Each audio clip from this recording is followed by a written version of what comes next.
Some men are built like the country they live in. You can't tell where the man ends and the mountain starts. Caleb Strand was one of those. I knew him 11 years before I ever heard him say more than 100 words at a stretch, and in all that time I never once saw him flinch. Not at a treed bear, not at a winter that froze the creek solid for 90 days, not at the wolf that took half his face and left him with a scar that ran like a dry riverbed from his eyebrow to his jaw. I saw him flinch once. It was the day a woman climbed up to his cabin with the snow coming sideways, holding a child against her chest, and said 4 words that did what no animal and no winter ever could. I was standing close enough to hear them, close enough to watch a mountain crack down the middle. I've carried that day with me a long while now. I keep a logbook, always have. It's a habit my father beat into me. Write it down or it didn't happen, and most of what's in it is weather and cattle and the price of feed. But there are pages from that winter I've read so many times the pencil's worn shiny. I want to set it down proper, the whole thing, before I get too old to remember the parts that matter. Because here's the thing I keep circling back to. We tell ourselves the strongest men are the ones who can't be moved. I believed that once. I don't anymore. The strongest thing I ever watched a man do, he did with his hands shaking and his voice gone to nothing. Let me tell you about it. The storm came in early that year. I remember because I'd not yet brought the last of the steers down off the high pasture, and I cursed myself for it, riding up through the first real snow of the season with my collar turned and my horse blowing steam. The wind had teeth. It found every seam in my coat and worked at it. I'm a rancher, if that wants saying. Eli Hartwell.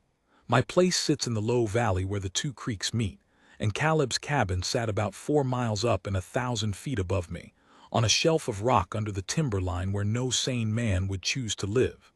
He'd built it himself, log by log, the year after his wife died. I'll get to her, and he came down to the valley maybe 4 times a year, mostly to trade hides for coffee and salt and lead. The rest of the time he was up there alone with the wind, and whatever he kept inside himself, which was plenty, and none of it the kind of thing you'd want to share a fire with. People in town called him the Mountain Man, and they meant it the way you'd say it about a thing in a fairy tale. Children dared each other to ride up his road. Grown men crossed the street rather than meet him coming out of the mercantile. He let them think whatever they wanted. I think he found it useful. A man who looks like the side of a cliff and says nothing gets left alone, and being left alone was the only thing Caleb seemed to want out of this life. I knew him different. 11 winters back, before I had a wife or a single head of cattle to my name, I'd broke my leg in a fall on the upper trail and lay out 2 nights in the cold before he found me. He carried me down on his back, 4 miles, 1,000 feet in the dark, with my leg screaming the whole way. He didn't say more than 3 sentences the entire trip. Set the bone himself with a splint of pine and a strip torn off his own shirt. Sat with me till the fever broke. And when I tried to thank him, he just looked at me with those gray eyes and said, "You'd have done it." Like that settled the account. Like kindness was a debt we were all born owing and he was just keeping the books. So when I say I knew him, I mean I'd seen the thing under the cliff face. I'd seen it carry a near stranger 4 miles in the dark and call it nothing. I'm the only one in that valley who'd have told you the Mountain Man had a soft place in him, and I'd have told you it was buried so deep that nothing short of God himself would ever reach it. I was wrong about how deep, and I was wrong about what could reach it. The reason I was up his way that afternoon, the storm coming on, was the steers. I'd lost 3 of them off the count and figured they'd drifted up toward his shelf, where the wind blew the grass clear of snow longer than down low. I found 2 of them quick. The 3rd I never did find.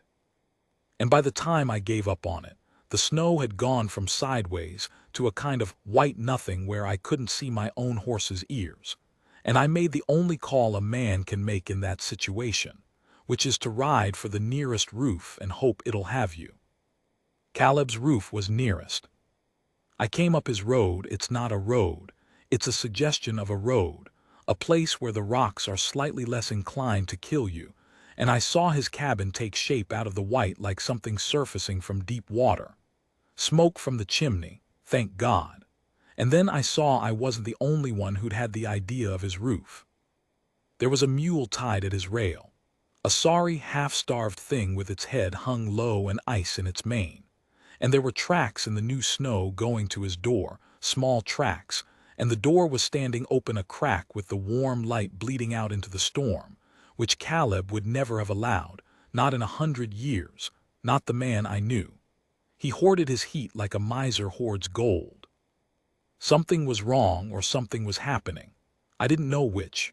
I tied my horse next to the sorry mule and I went up to that crack of light, and I'll be honest with you, I didn't go in. I stood at the gap in the door with the snow stinging the back of my neck, and I looked, and I listened, and what I saw froze me harder than the wind ever could.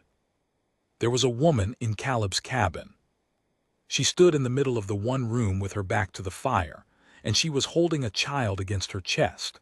A small one, 2 years old, maybe a little more, bundled so deep in a blanket that all I could see was a round brown face and 2 dark eyes blinking at the firelight. The woman was Apache.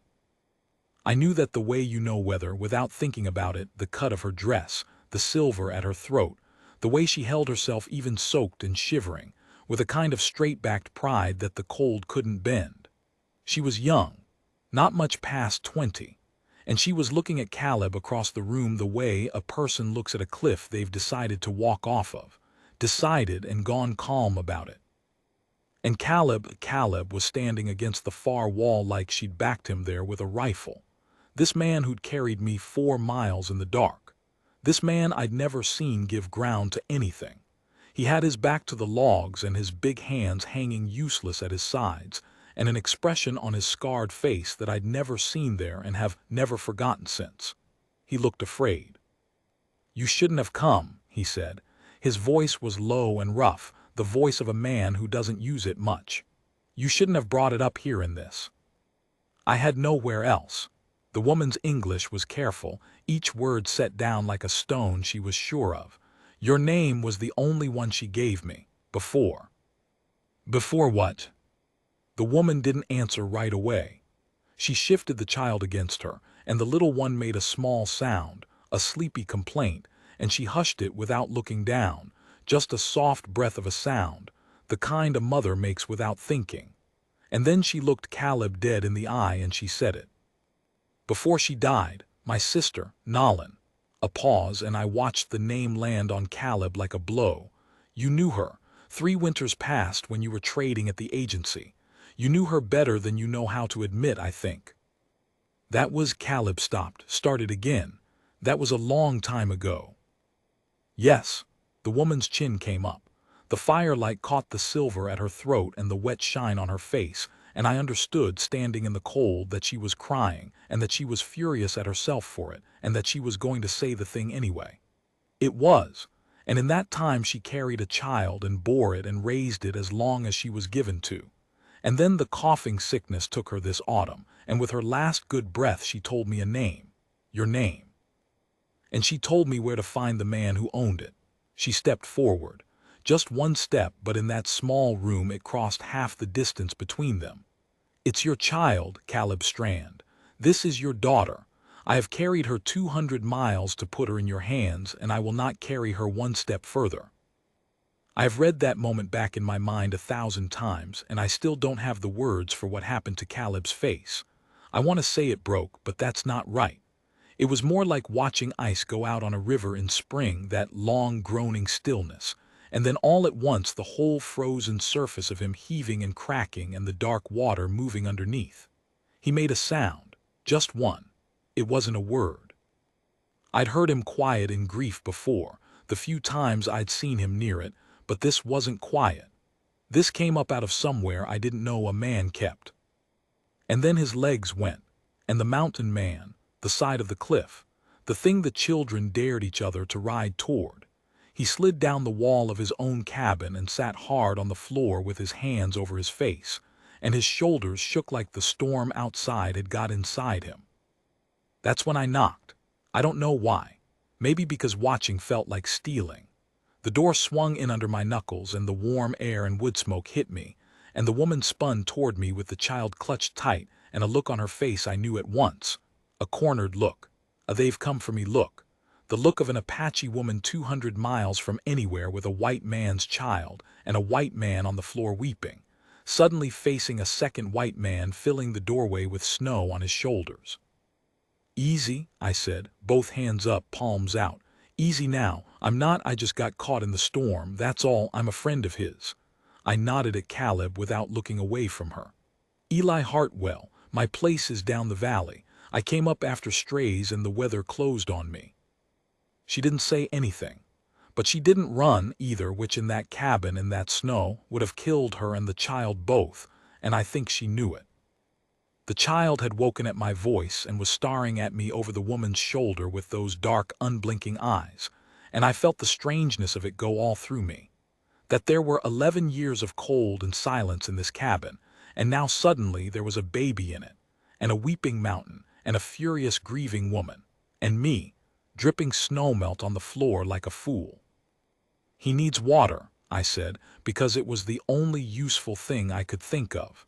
"And you both need to be dry or you'll die of it. Let me build the fire up." The woman watched me a moment longer. Then she gave a small nod, the kind that costs something, and she turned back to Caleb where he sat against the wall with his face in his hands, and the hardness went out of her a little, and she said, much softer than before, "He didn't know." "No," I agreed, kneeling at the hearth feeding the fire. "I don't expect he did." "My sister never told him," she thought. The woman stopped. She thought a man like him should not be tied to a thing he could not see. She was proud, too proud. "It is in our blood." A bitter little breath that wasn't a laugh. "She would be angry at me for coming here, but she is dead and I am living, and the living have to make the choices the dead are too good to make." I didn't have any answer for that. I built the fire. It took Caleb a long while to come back to himself. I want to tell that part honest, because it's the part people don't believe when I tell it, that a grown man, a hard man, sat on his own floor and wept for the better part of an hour while the snow piled against his door. We let him. The woman, her name was Daza. I learned later Daza.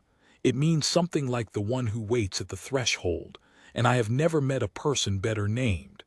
Daza sat by the fire with the child, and I sat across from her, and we let the man have his storm. When he finally lifted his head, his eyes were swollen and red, and he looked 10 years older and somehow 10 years younger both at once, the way grief and shock will do to a face. He looked at the child.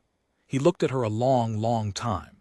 And the child, and this is the part that undid me, sitting there, the child looked back at him with no fear at all.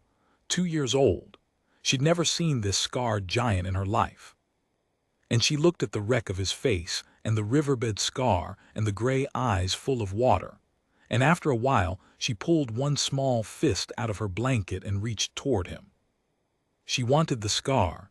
Children always wanted the scar. They couldn't help it. Caleb went very still. Then he came across the floor on his knees, this enormous man, crossing his own cabin on his knees, and he stopped just out of the child's reach, like he was afraid of what he was, afraid his own size would frighten her, afraid to touch a thing so small with hands that had set my broken bone and skinned 1,000 deer and killed the wolf that took his face. He held still, and he let her reach. Her little fingers found the scar, traced it, the whole long crooked length of it, eyebrow to jaw, with the grave careful attention only a small child has. And Caleb shut his eyes and let her, and a single fresh tear ran down through the riverbed of that scar and over the back of her hand, and the child laughed. She laughed. That high, bright, bubbling sound, the most alive sound in the world, in that cabin that hadn't held a laugh in 11 years. And I had to look away, I'll admit it. I had to look at the fire, because I am not a man who weeps easy, but there's only so much a person can witness. "What's her name?" Caleb said. His voice was barely there. Daza watched him with the child's fist still on his face. Nalin called her Sika, a small pause. It means new grass, the kind that comes up green through the snow when you are sure the winter has killed everything. Her voice caught just slightly on the word winter. My sister said she was the only green thing left to her at the end. Caleb opened his eyes. He looked at the child, at Sika, at his daughter, this small, warm, impossible person who just decided his ruined face was a thing worth laughing at, and I watched something settle into him that I don't have a clean word for. It wasn't peace. He was too torn open for peace. But it was a kind of arriving, like a man who's wandered a long time and looked up and found, against all sense, that he's standing on his own doorstep. Sika, he said, trying the name, testing how it sat in his rough mouth. The child grinned at the sound of it and grabbed his thumb in her whole fist and would not let go. He didn't try to take it back. The storm sat on us 3 days. I want to set that down because it matters to what came after 3 days. The 4 of us shut in that one-room cabin with the wind screaming and the snow walling up the windows, and nowhere to go and nothing to do but be near each other. There are men who'd have gone mad, but something in Caleb had broke open, and it didn't close back up the way I'd have bet it would. He hovered over that child like he didn't dare let her out of his sight. He didn't know how to hold her. Daza had to show him, had to physically arrange his great arms into the shape that would cradle her. And the first night Sika cried for her dead mother in her sleep, and Caleb sat up the whole dark hours with her against his chest, walking the 4 short steps of that cabin back and forth, humming something tuneless and low. I woke once and watched him in the firelight, this man the whole valley feared, walking a baby through the small hours with his face soft and ruined and wet, and I thought, nobody would believe me. Nobody in that town would believe their eyes. But here's what I should have seen coming and didn't, because I was too busy being moved. On the 3rd day, with the storm starting to break, Daza began gathering her things. I caught it before Caleb did. He was at the fire with Sika asleep on his shoulder, and Daza was quietly rolling her blanket and checking the straps of her pack, and I felt the cold of it go through me before my mind caught up. She'd said it that first night, hadn't she? I have carried her 200 miles to put her in your hands, and I will not carry her 1 step further.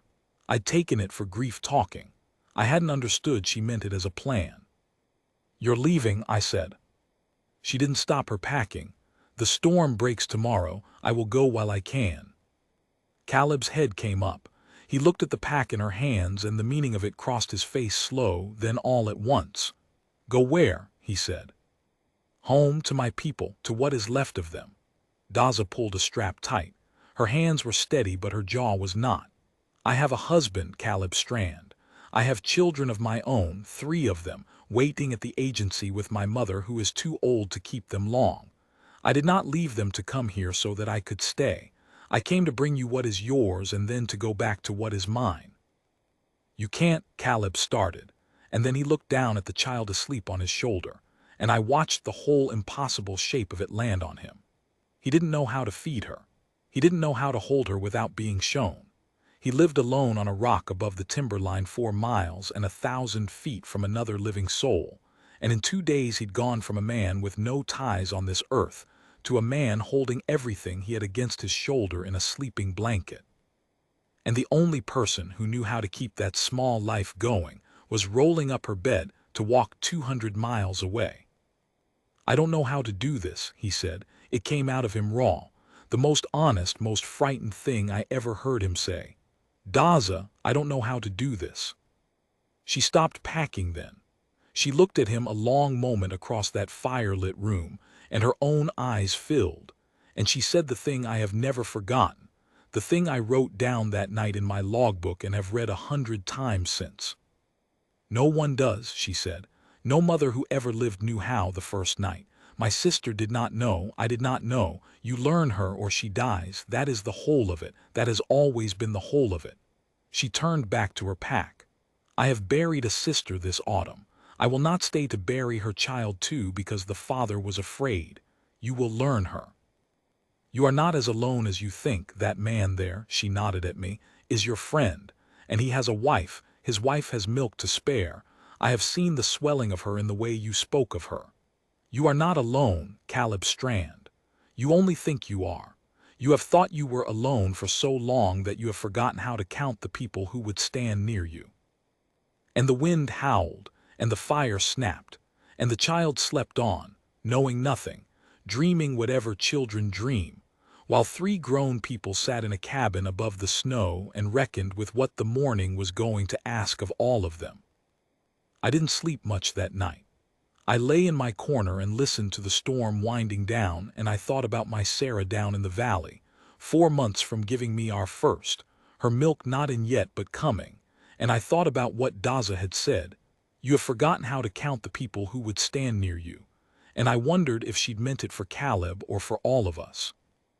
In the morning the sky was a hard, bright blue, and the snow lay 4 feet deep and blinding, and Daza was going to leave. What happened when she tried, and what Caleb did, and the choice he made standing in that doorway with his daughter in his arms, that's the next part. I'll need a clear head and a fresh page for it. Some things you can't rush. I told you the sky came up hard and blue that fourth morning, and the snow lay 4 feet deep, and Daza was going to leave. I need to tell you what happened in the doorway, because in all the years since I've come to believe it was the realest thing I ever saw a man do, and the hardest, and I want it set down right. She was packed before any of us were properly awake. That was deliberate, I think. Daza had decided that the only way to do a thing this hard was fast, before anyone, including herself, could find a reason to stop it. She had the sorry mule pawing at the rail and her blanket roll lashed tight and a parcel of Caleb's dried meat and corn that he'd pressed on her, though I noticed he had to set it on the table because she wouldn't take it from his hand. There was something in that. She didn't want to touch him in the leaving. I understood it later. Touch makes things harder to walk away from. The child was awake. Sika sat on the floor by the fire in her nest of blanket, and she was old enough to feel the strangeness in the room the way animals feel a coming storm. She'd gone quiet.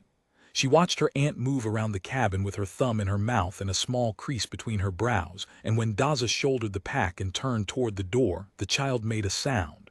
Not a cry. Worse than a cry. A small questioning sound, The sound of a baby asking the only question a baby has, which is, "Are you leaving me?" and not yet knowing it should be afraid of the answer. Daza stopped with her hand on the latch. I saw her back go rigid. I saw what it cost her not to turn around.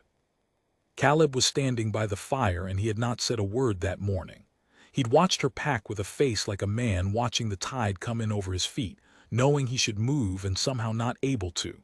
But now the child made that sound, that and Daza's hand was on the latch and Caleb crossed the room and got there first. He put his big hand flat against the door above her head, holding it shut. Not rough. He didn't grab her. He just put his hand on the wood and held the door closed, and he said low, "Stay till spring." Daza didn't turn. "I cannot. 3 months, till the passes are easier, till he stopped. Till I learn her. You said it yourself. I learn her or she dies. Give me 3 months to learn her so I don't kill her with my own ignorance, and then I'll take you home myself. I'll see you the whole 200 miles. You won't go alone." Now she turned, and there were tears standing in her eyes, but her jaw was set hard as the rock the cabin stood on, and she said, "And my children, my 3 living children who have already lost their aunt this autumn, who have a mother who walked away from them into the mountains in the first snows, they are to lose me until spring, so that you can learn to be a father at the pace that suits you." Her voice cracked clean in two on the last of it. "You are asking me to be a worse mother to my own so that I can be a better one to my sisters. I have already given more than you know. I rode out in the first storm of the year. I left my bobbies crying at my own mother's door. Do not ask me for the spring, Caleb Strand. You do not have the right to ask me for the spring." And the cabin went very quiet. Even the child went quiet. And Caleb stood there with his hand on the door and his head bowed, and I watched the truth of what she'd said go into him, because it was the truth. It was plain, awful, unanswerable truth. And Caleb Strand was many hard things, but he was not a man who could stand and argue against the truth once he saw it. He took his hand off the door. "No," he said, "I don't." That was all, I don't. But I heard everything that was in it. He stepped back. He let her go.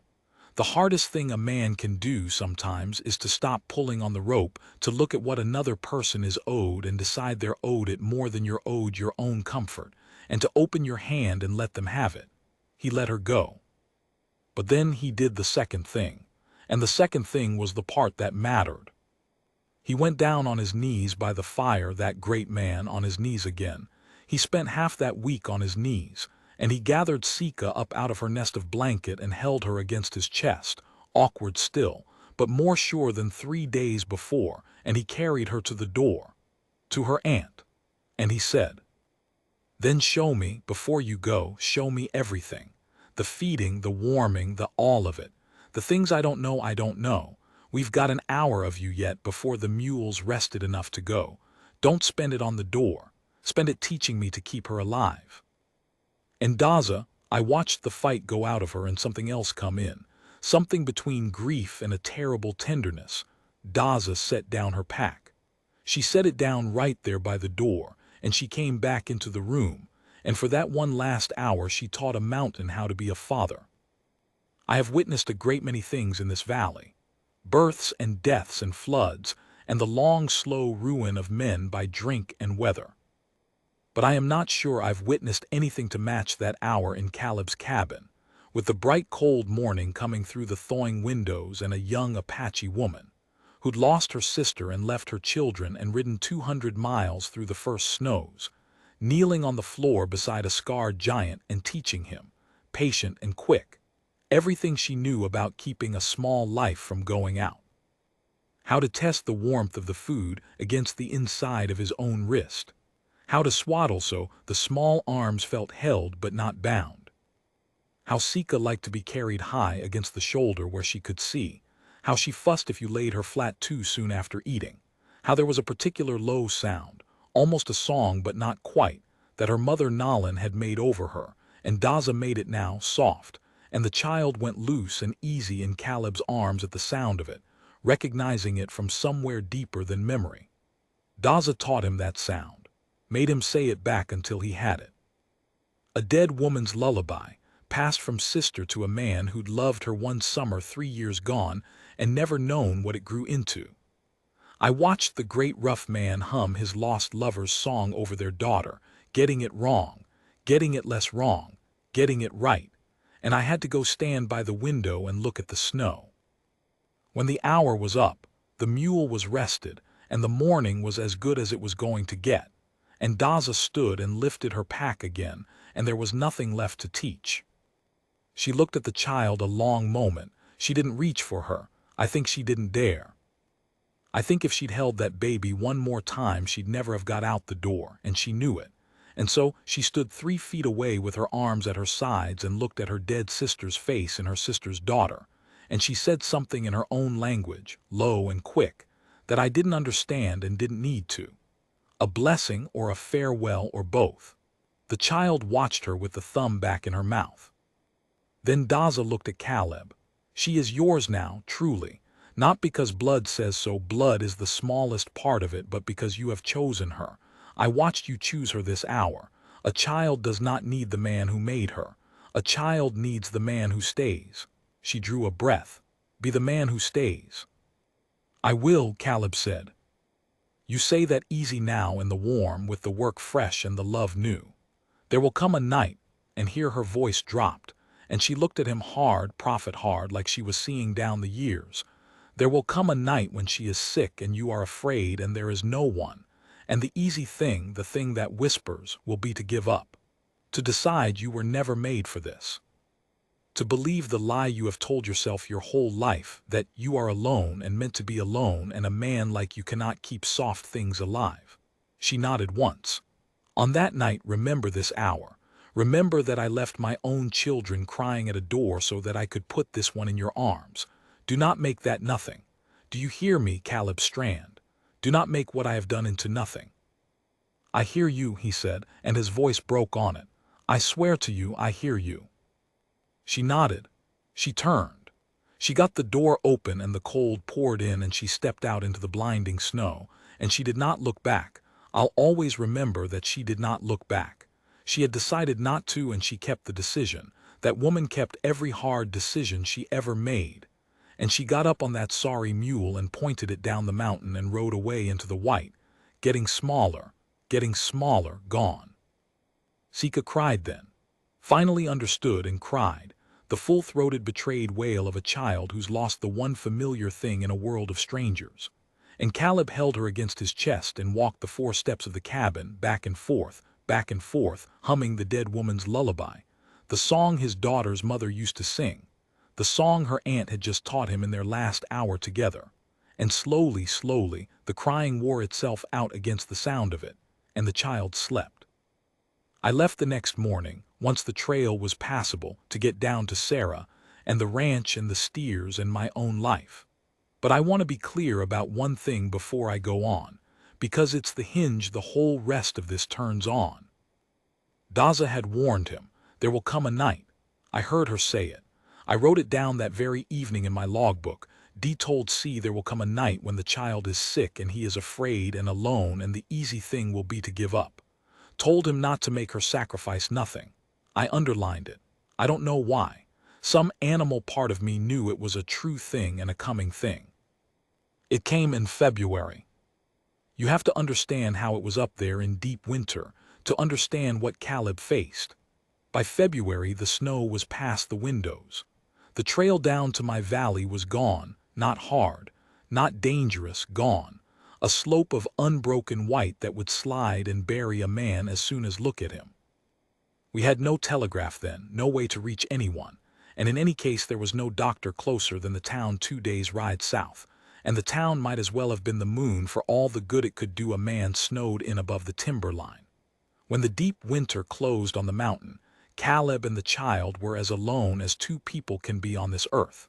That was the bargain of the place. He'd chosen it years ago, when alone was all he wanted. He hadn't reckoned on having something to lose.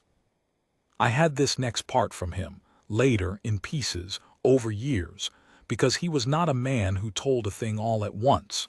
I've put it together as near as I can. The child took sick in the first week of February. It started as a cough, the same coughing sickness, he was sure of it, the same one that had taken her mother, and it went down into her chest and sat there, and her small body burned. Caleb did everything Daza had taught him and everything he could invent. He kept her warm. He kept her drinking. He cooled her with snow when the fever climbed and bundled her when the chills came. He didn't sleep. For 3 days and 3 nights he didn't sleep. He told me, and I believe it, because I saw what was left of him after. And on the 3rd night the fever climbed higher than it had any right to, and the child stopped fussing, which was worse than the fussing, and went limp and hot and far away in his arms, her breath coming fast and shallow and rattling, and Caleb Strand knelt on the floor of his cabin 4 miles and 1,000 feet, and a lifetime from any help on this earth, holding his daughter while she burned, and he faced the night Daza had promised him. He told me about that night just once. We were old men by then, or near it, and he was dying. I'll get to that in its place, and he told it to me plain, looking at the fire, the way men tell the truest things. He said the easy thing came whispering, just like she'd said it would. He said it didn't come as a voice exactly, more as a weight, a great tired pull downward, and what it told him was reasonable, which is how you know a thing is the devil, that the devil's voice is always reasonable. It told him, you were never made for this. Look at you, a wolf-scarred hermit who hasn't said a kind word to a living soul in a decade. What did you think? That you could keep a soft thing alive up here on a rock? Her own mother died of this, and her mother knew what she was doing. You're going to fail, so stop fighting it. Lie down, sleep. Let it be what it's going to be. You are always going to end up alone. This is just the world correcting a mistake. He said it would have been the easiest thing in the world to listen to. He was so tired. He was so afraid. And there was no one to see whether he fought or not. That was the cruelest part, he said, the part the whisper kept coming back to. No one will ever know. No one is watching. You could just stop and lie down, and no one would ever know you stopped. And he said what saved him, what put the strength back in his arms when there was none left, was not love for the child, though he loved her past all reckoning, Love wasn't enough that night. He was too far gone for love to reach. What saved him was a debt. He remembered Daza. He remembered a woman riding out into the first storm of the year. He remembered her leaving her own 3 children crying at a door so that she could put this one in his arms. He remembered her standing 3 feet from the child she couldn't let herself hold one last time, and saying, "Do not make what I have done into nothing." And he understood, kneeling on that floor in the small hours with his daughter burning in his arms, that if he gave up, if he listened to the reasonable whispering wait and lay down and let it be what it was going to be, then everything Daza had given would turn to nothing. Her ride through the snow, nothing. Her Bobby's crying at the door, nothing. Her last hour teaching a stranger to hum a dead woman's song, nothing. He could not bear it. He found he could let himself fail at almost anything, but he could not be the man who made Daza's sacrifice into nothing. So he stood up. He told me he didn't remember deciding to. He just found himself on his feet with the child against his chest, and he walked her, the way he'd walked her that first night, back and forth across the 4 steps of the cabin, humming the lullaby, "I have you, I have you, I have you," and the only words he had which were no words at all. And somewhere in the long dark he started talking to her, out loud, this man who never talked, talking and talking to keep them both this side of the edge, telling her about her mother, the little he'd known, that one bright summer at the agency, telling her about the mountain and the trees and the deer and the green grass that would come up through the snow when winter thought it had killed everything. Telling her she was the new grass. "You're the new grass, Sika. You come up green, you hear me. You come up green," and he walked her and talked her and hummed her through the whole black bottom of that February night. And toward dawn the fever broke. It just broke, the way they do when they're going to. The rattling eased. The terrible heat went out of her by degrees, and she sweated through her blanket, and she came back from wherever the fever had taken her. And somewhere near sunup, she opened her dark eyes and looked up at the wrecked, exhausted, weeping face of the only parent she had left in the world, and she reached up one small, weak hand, and she put it on the scar. The whole long, crooked length of it, eyebrow to jaw. And Caleb Strand sat down on the floor of his cabin in the gray dawn light with his living daughter in his arms, and cried like the breaking of the year. That's where I have to leave it for now. There's more, there's how it came out, years of it, and how the valley came to know the truth about the mountain man, and what happened the day Daza came back, and the way it all ended, which is bitter and beautiful both, and which I've never quite known how to feel about. But this part, this February part, this is the heart of the whole thing, and I won't crowd it. A man faced the worst night of his life with no one watching and chose to stand up. He did it not out of strength. He had no strength left, but out of a debt to a woman who'd given more than he could ever repay. There's a sermon in that I've never heard a preacher manage. The strongest thing isn't refusing to fall. The strongest thing is what you reach for to stand back up.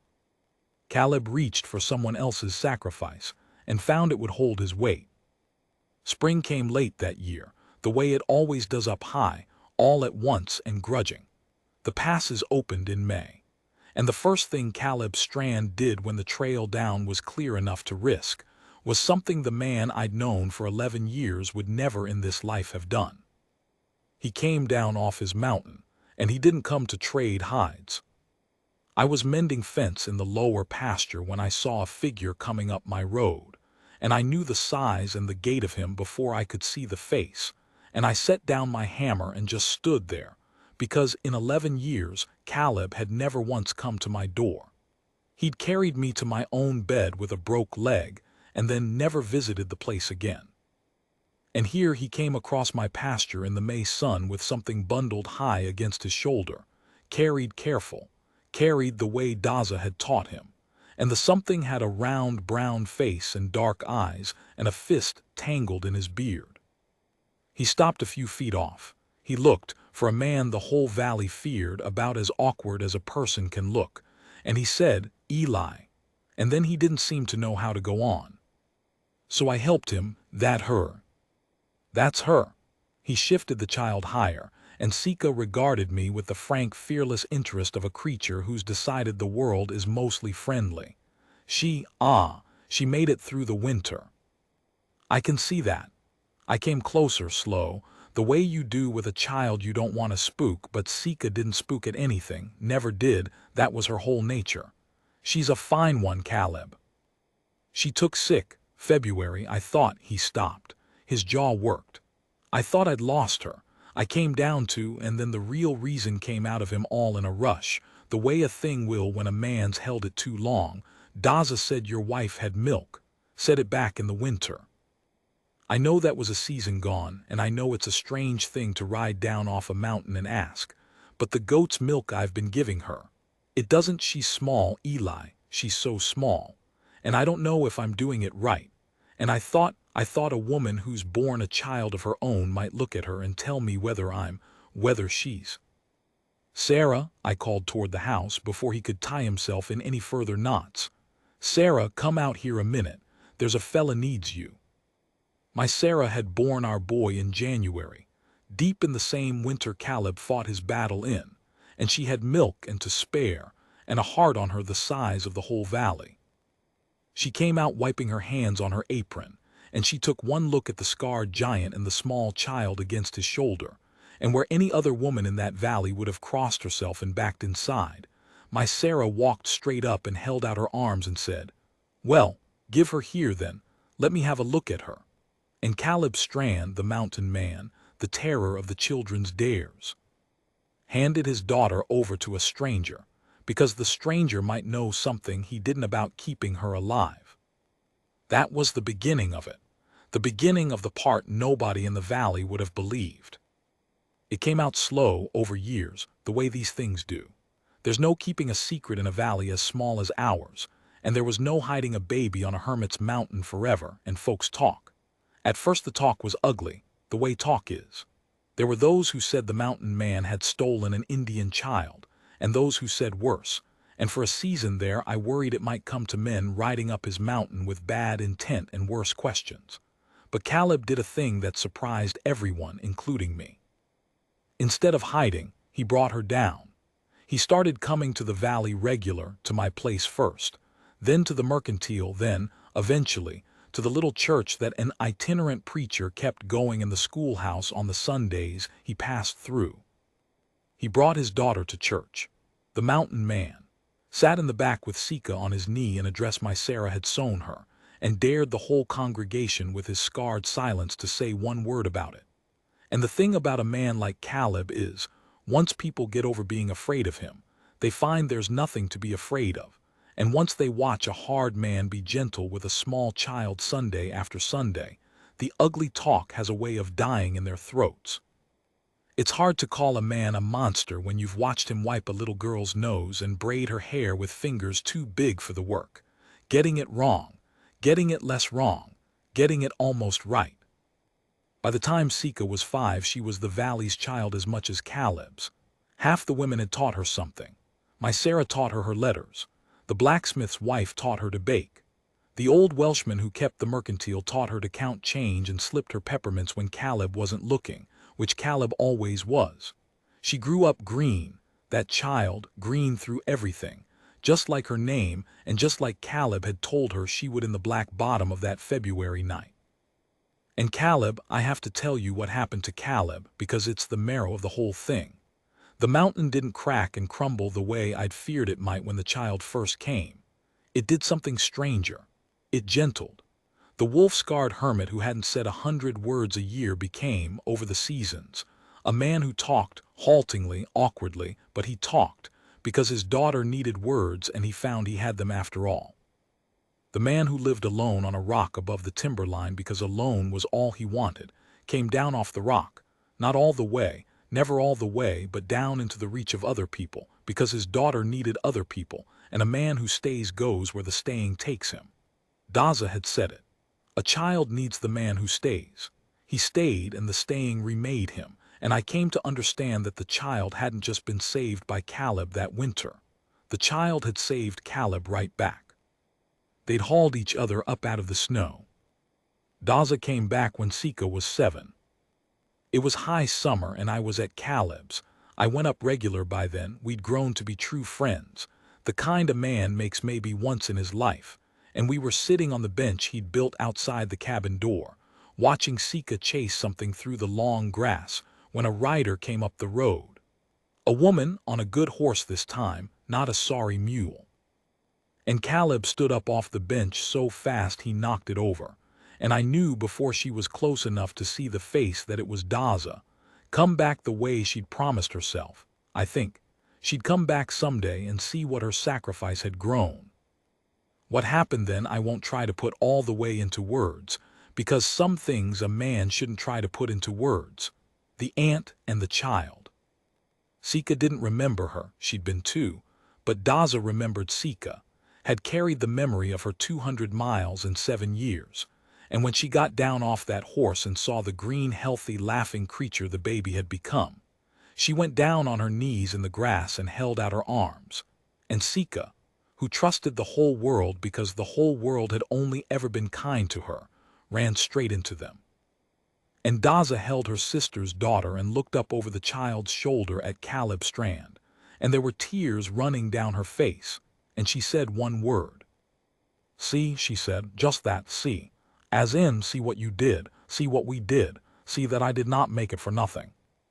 And Caleb, who could not speak, only nodded, and wiped his ruined face with the back of his great hand. She stayed a week that time. She told us things, that her own children were grown or near it, that her people had been moved again, the way they always were, to land that was worse than the last, that she'd buried her mother and one of her own bobbies in the years between, that the world had not been gentle with her the way it had been gentle with Sika in our small protected valley. There was a hardness in her that hadn't been there before, an older grief layered over the grief I'd watched her carry that first winter. And I understood that the same years that had gentled Caleb had not gentled Daza, because the world doled out its mercies unfairly, the way it always has, and a white hermit's mountain in a quiet valley was a softer place to weather a life than the road her people had been forced down. I have never been able to fully reckon with that the same story held so much grace for one and so much grinding loss for the other. I set it down because it's true, not because I've made my peace with it. When she left that time, she didn't ride away without looking back. She stopped at the bend in the road and turned in her saddle and lifted one hand, and Sika ran a little way after her down the road waving both arms and calling something, and Daza watched her come and then watched her stop, and held the look a long moment, and then turned and rode on.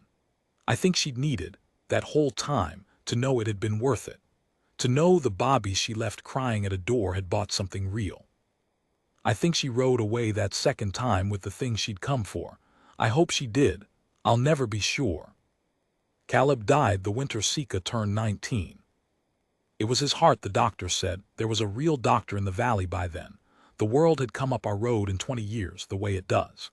He went quick, which was a mercy, and he went in his own bed in the cabin he'd built with his own hands, with Sika holding one of his great scarred hands in both of hers, and me sitting by, because he'd sent for me at the end, and I'd gone up through the snow the way he'd once carried me down through it. We'd closed the circle, him and me, over 20 years. It was the night before he died that he told me, finally, all of the February night, the whispering wait, the debt to Daza, the standing up. He told it looking at the fire, and Sika had gone out to bring in wood, and he told it to me alone, I think because he wanted one other living soul besides God to know what it had cost and how near he'd come to losing. And at the end of the telling he said the thing I've carried ever since, the thing I started this whole account meaning to get to. He said, "Eli, the whole valley thinks I saved her, that winter. They tell it like I'm some kind of," he made a sound, half a laugh, "like I'm strong. I let them think it, but you ought to know the truth of it since you're the one who'll likely tell it after I'm gone." He looked at me. "I didn't save her out of strength. I had no strength. I saved her because a woman I'd wronged rode through a storm and left her own bobbies crying to put that child in my arms, and I could not be the man who made that nothing. That's all it was. Daza saved Sika. I was just the hand she used because she had to ride home to her own." He looked back at the fire. "Tell it right if you tell it. Don't make me the hero. I was the one who almost lay down. She was the one who never did. I told him I'd tell it right. And I've tried. I don't know that I've managed. It's a hard thing to make people believe that the bravest act in a story can be one a frightened man does on his knees in the dark with no one watching, and that the strength he uses isn't even his own, but borrowed from someone else's sacrifice, paid forward across the snow. Sika came back in with the wood. She'd grown into her mother's straight back and her aunt's hard-set jaw and her father's gray eyes. She had Caleb's gray eyes, somehow, though there wasn't a drop of his blood in her, which I've never been able to explain and have stopped trying to. She knelt by the bed and took his hand again. He died near dawn, the way the fever had once broken near dawn, and the last thing he did in this life was lift his free hand, weak, the way she'd once lifted hers, and lay it against her face. Not the scar, she had no scar, just her face, and she held it there with both her hands until it went heavy. We buried him on the shelf of rock by the cabin, where he could see down the whole valley he'd spent the last half of his life slowly, grudgingly, lovingly climbing down into. Sika carved the marker herself. She's good with her hands, that one, got it from somewhere, though not from blood. The marker says his name and his years, and underneath, in letters she cut deep so the weather wouldn't take them quick, it says, "He stayed." She wrote to Daza. It took months for word to find her, on whatever poor patch of land they'd been driven to by then, but it found her, and a letter came back, and Sika read it to me because by then my eyes were going. I won't set down what it said, all of it. That belongs to the two of them. But there was one line I asked her to read again, and she did, and I wrote it in my logbook, the last thing I ever wrote there, in a hand gone shaky with age. Daza wrote, "Your father was a man who learned. Most men never do. Tell him when you visit the rock where he sleeps that the one who waited at the threshold says he kept the promise. Tell him it was not nothing. Tell him it was the furthest thing from nothing there has ever been. I'm an old man now, and the valley's full of roads and wire and people who never knew the mountain man, who'd laugh if you told them a hermit's mountain ever stood for anything. Sika comes by still. She has children of her own, green ones, laughing ones, and she brings them up the road to my place the way her father once brought her, and the littlest one likes to climb in my lap and ask about her grandfather, the giant, the one with the scar. I tell her he was the strongest man I ever knew, and then, because I promised him I'd tell it right, I tell her the rest.